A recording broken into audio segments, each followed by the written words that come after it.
my listeners, I want to begin by thanking God who has brought us this far in this year and in this examination season in our sector of education.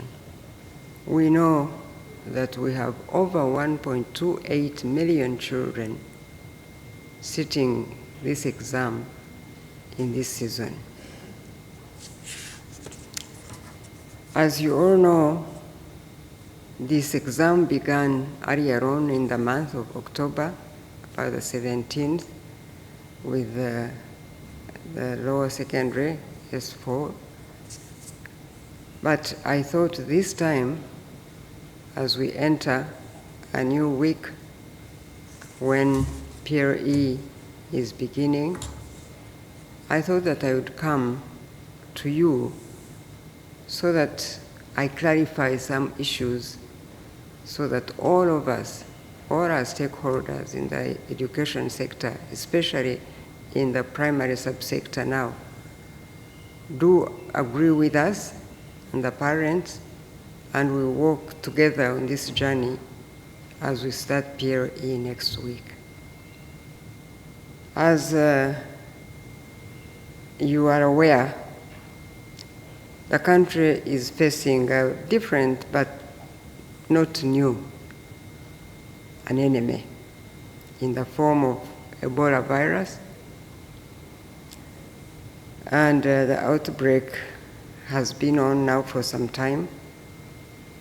But as a sector, we recognize and appreciate UNICEF for the support extended to our education institutions of learning in those highly affected districts of Mwende and Kasanda.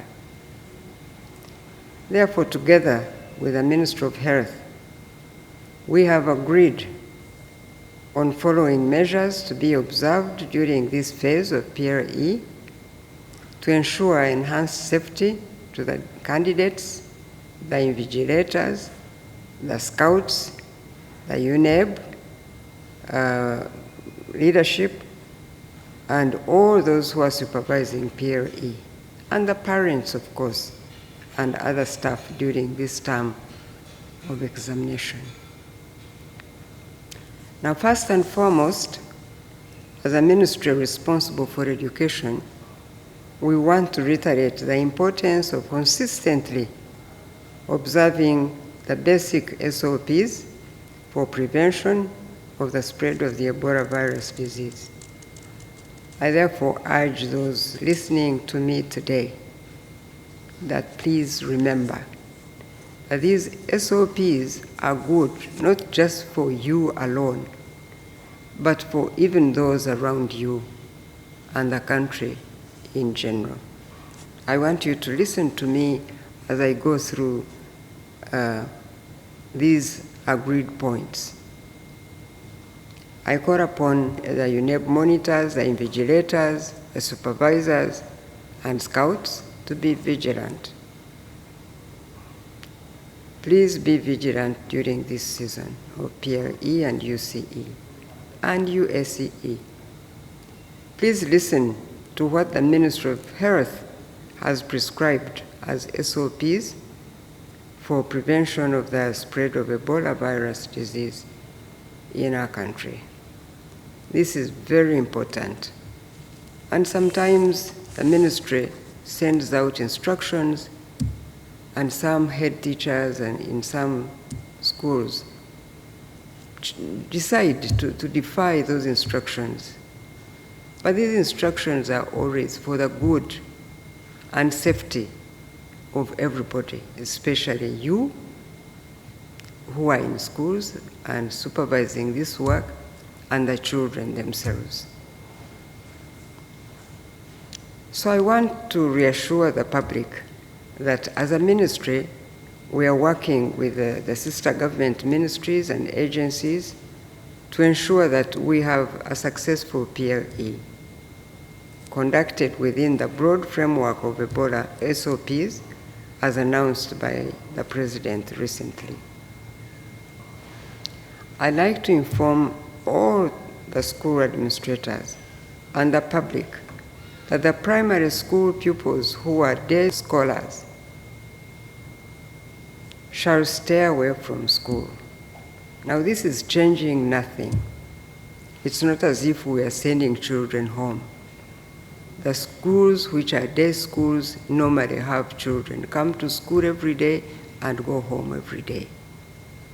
In this season, just to allow the schools to have a space for PLE, we're saying that the day scholars should stay home, those who are from primary 6 to primary 1, so that primary 7 can have all the classrooms to spread out and do their exams. So, all these other day scholars shall stay away from school during that time when P7 candidates are sitting PLE. And surely this is changing nothing and it shouldn't be any problem.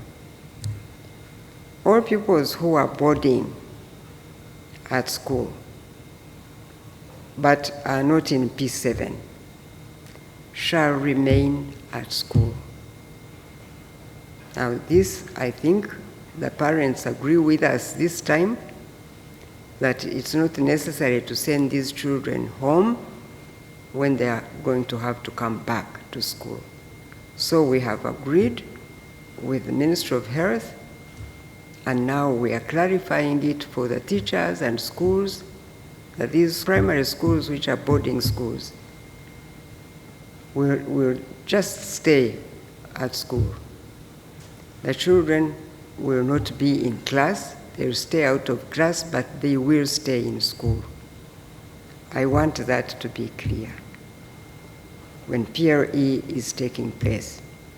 Therefore, head teachers must not send away boarding pupils back home during the time of PLE.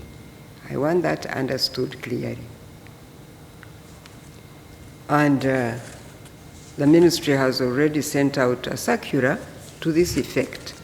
So this is just clarifying everything for all the public to know how this is going to be done, so that there will not be misunderstanding of thinking that the children are going to have to go home and PLE to take place. Yes, those who will be home are those who normally go home after school every day. But those who are boarders in school will stay in school. Arrangements have been made together with the Ministry of Health to ensure that P7 candidates who have been isolated because they are contacts for the Ebola virus disease, they will sit these exams too, but in a safer manner that we discussed with the Ministry of Health and also UNEB.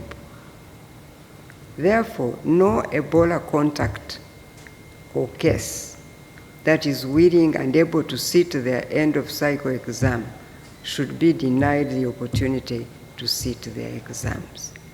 I want that clarified for everybody to understand. We have decided that these children will sit their exams, but we have agreed with UNEB to make this safe for them and also safe for others, so there will be no movement and no changes. These children will have their exams where they are. In addition, we have guided UNEB to ensure that as much as possible, learners affected by the Ebola virus disease, either as cases or identified contacts, sit their exams from the very school they have been studying from. I have already said that. So please understand, there will be no moving around these children. They will stay right where they are, but they will be empowered to do their exams. However, if affected pupils are from schools that are close to one another, Ministry of Health and UNEB shall work to see how such candidates can be transported safely to sit their exams from the same center together. The Ministry of Education, together with the Ministry of Health, are already engaged on how to ensure that once candidates complete their exams in the districts that are currently under lockdown, that's Mubende and Kasanda, the learners are able to return home in a safer manner, and that is consistent with preventing the spread of Ebola virus disease. We have discussed this with the Minister of Health also. We agreed on how this will be done. So please just stay safe and trust that the system we have put in place will work for all the children, whatever problems are available now. Lastly, I want to assure our learners and parents and institutions of learning that as a ministry we continue to work closely with the Ministry of Health in monitoring this situation. As of now, it is important to consistently adhere to the guidance communicated through circulars from the Ministry of Education, but also the Ministry of Health, and the SOPs that we all know from the Ministry of Health to prevent Ebola spreading any further than it has done, so that we can complete the school calendar as planned.